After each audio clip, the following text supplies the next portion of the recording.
Hello. Today I am going to be discussing Life is Strange.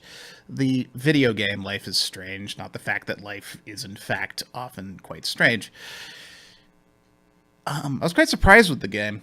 I picked it up originally because I was curious what other companies might try to do with the whole episodic format that Telltale's been pretty much the only company that's been successfully doing for quite a while. The only other companies that I can think of that tried it are Valve, and we all know how Half Life 2 Episode 3 turned out. Or didn't, as the case may be. We're still waiting for it. It's not really an episodic game anymore at this point. You also have a couple of. The only thing other game that comes to mind is it was some puzzle game grim thing in. God, was that on GameFly? Sheesh. That was a strange game. I never really played it. But the point still stands. I think that the format's kind of interesting because you have this potential for a different rhythm since you have a natural break between chapters that you normally don't have in a continuous game experience. Sometimes it works, sometimes it doesn't. But I think it's worth exploring more. So I picked up Life is Strange mostly because I was curious how they were going to handle it. I also picked it up because I'm a sucker for adventure games, and that includes. It's like I tend to call. I don't like calling them Telltale adventure games. I call them cinematic adventure games, which means it's more dialogue and character driven, less figure out the puzzles like a traditional point and click or something. Life is Strange has this.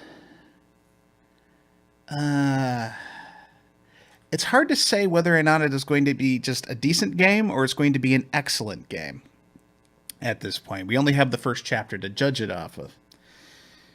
And although some of the stuff that it does really well, there are also a couple of things that I have a little bit of a problem with.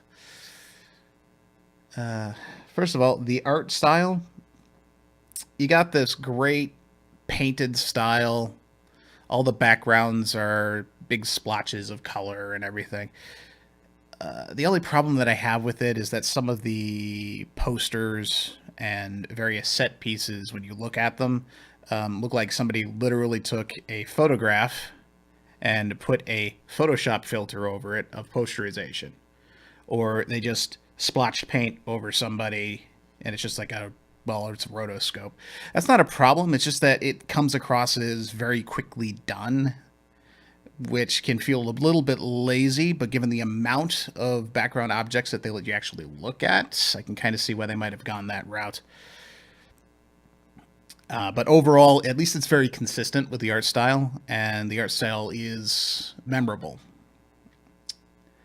So's the music, even if it did result in advertisements being put on two of my playthrough videos. Not sure what I can do about that. But the main problem that I have with it is actually the setting, the Blackwell Academy.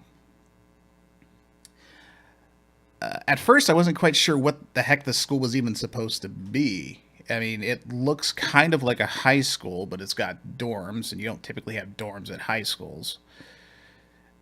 And it's also supposed to be this exclusive Blackwell Academy. It wasn't until I actually stopped and looked at the journal, which provides some of the background for the game, that I discovered exactly what this place was supposed to be. And I get the impression that the writers may not have exactly known what they wanted it to be either. Because, and I quote from the documentation within the game that you can find and read, I got into Blackwell Academy, a unique and famous private school for seniors. No kids allowed. Definitely unique. I did a little bit of research. This kind of thing just does not exist. The closest that I can think of would be like a college preparatory academy, and that's just a fancy way to say private high school, really, in the States. And the only discussion that I saw about seniors getting into private high schools pretty much said, don't do it. If you're interested in getting to a private high school, it's because you're interested in getting into a high-end college. If you're interested in getting to a high-end college, your best bet is to actually graduate with high marks from a public school rather than middle to low marks from a private school. And if you're going in on the last year, you are going to get middle to low marks because everybody else has been groomed to pass the finals. So basically, don't do it. This is actually amplified by the fact that anybody who's ever been to college in a dorm situation can tell you this. The first semester, the first 3 to 6 months are useless. Not because the curriculum is rehashing stuff that they should already know. They kind of have to do that. It's because everybody goes nuts with independence. Anybody who has spent some time in a dorm around freshmen can tell you this. And to think that you would actually voluntarily go on the last year of high school to an expensive private academy and then live in a dorm and expect anything to get done is so astronomically dumb. Not to mention the fact that this is why I have this little theory about this game. I figure, judging off of the way that the characters are designed, the apparent age of them, as well as the subject matter that the game handles, that at some point this was not just some mysterious senior-only private school, but it was just a general private high school. Given that most of the development team is French, and, well, to be honest, the only real knowledge I have about that is Code Lyoko which is some cartoon that was made by a French development team, and the fact that that's a dorm-based high school. It might be a more common thing there, I don't know. But it's not unheard of in the States either, so I mean, that would be fine. But I think that they might have started with that idea and then changed it when they took a look at the actual subject matter. I mean, this game has got some pretty deep stuff in it. You've got allegations of rape, drugging, forced rape. You've got murder. You've got stalking, you've got teen pregnancy, you've got drug use, you've got all sorts of crap that is covered here. So they may have decided that, oh, wait, we can't do this if the characters are too young, and then just shifted it, because they go out of their way to mention that the main character, Max, is 18 multiple times. But she really doesn't look it. If I had to guess an age based on her character design, I would say 14 to 16, kind of that awkward phase, i.e. middle of high school, not tail end of high school. So, and she's not the only character that kind of fits that. A lot of her classmates also fit that kind of, like, some of them look really young, some of them look a bit older, some of them look really young trying to be older. It's basically general high school thing going on here. But regardless, for whatever the reason is, it's fine. I mean, it's just a video game setting. It's just, it took me so long to figure out exactly what the heck this place was supposed to be. It was bothering me so much. But the actual game itself and the characters that are revealed in it, really, really good. Max is delightfully awkward about everything. Chloe is a fascinating character. She has so many problems. In fact, most of the problems that I listed earlier, about half of them are hers. You've got several other students that you interact with fairly heavily during the chapter, and they're all very interesting. In fact, I'm much more interested in continuing to play the game to see how the characters develop and whether or not the various interactions and choices that I made as a player actually will have any ongoing consequences or effect. Unfortunately, we won't know that until the second chapter comes out. So until then, I'm hesitating to really recommend diving right in.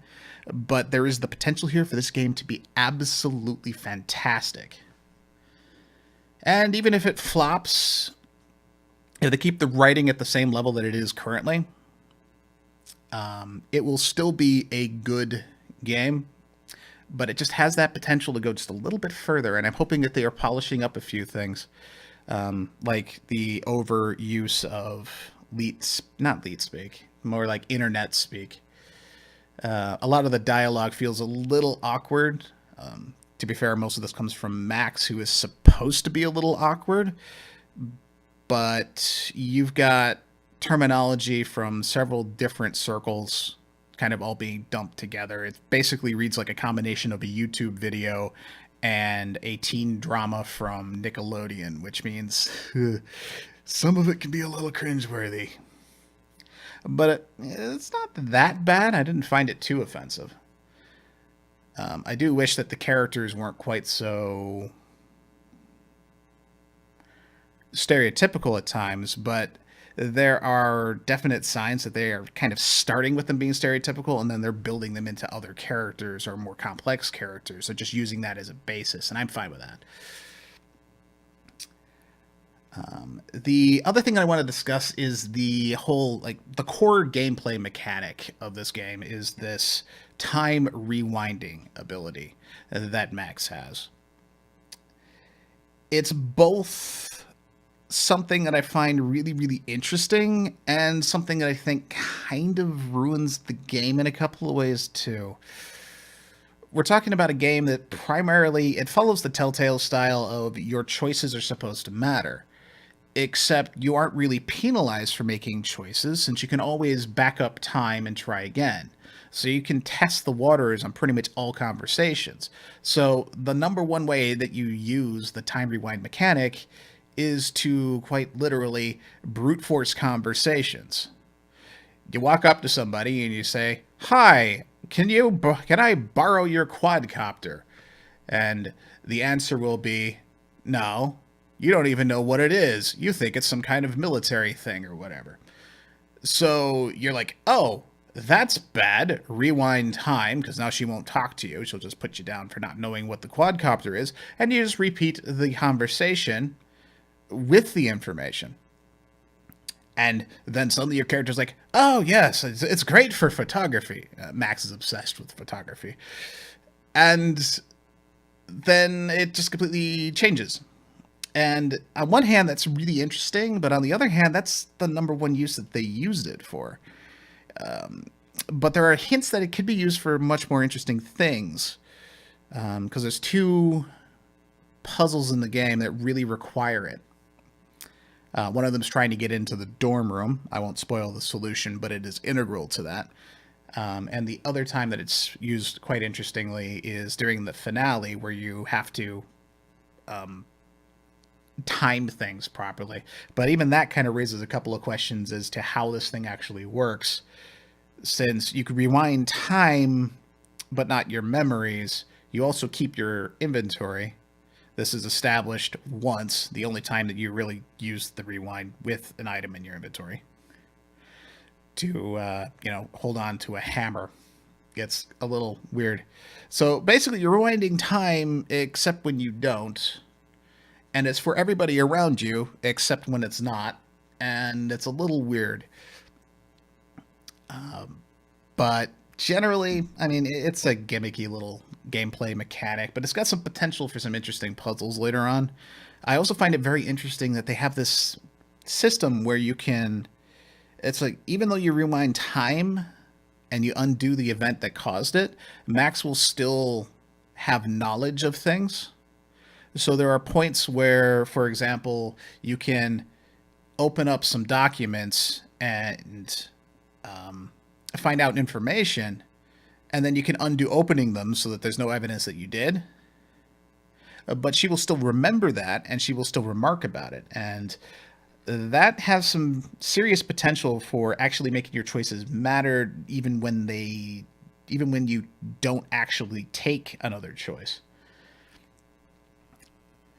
There's also the fact that it really tracks a lot of little flags. So I'm curious as to how that's all going to develop. Well, that pretty much wraps up my thoughts about Life is Strange. I am cautiously optimistic about the second chapter, and I'm looking forward to it, really. Because that's really going to answer whether or not this is going to be a really good game or it's going to be just like a decent game or whatever. But if you're very interested in seeing how I came to my decisions and so on, you can check out my full playthrough, now with advertisements on two of the parts thanks to Audio Match. It has me voicing some thoughts as I was playing it. Unfortunately, it's not my first playthrough. I did not record voiceover for that one because I did that before I decided on this particular format. So feel free to check that out.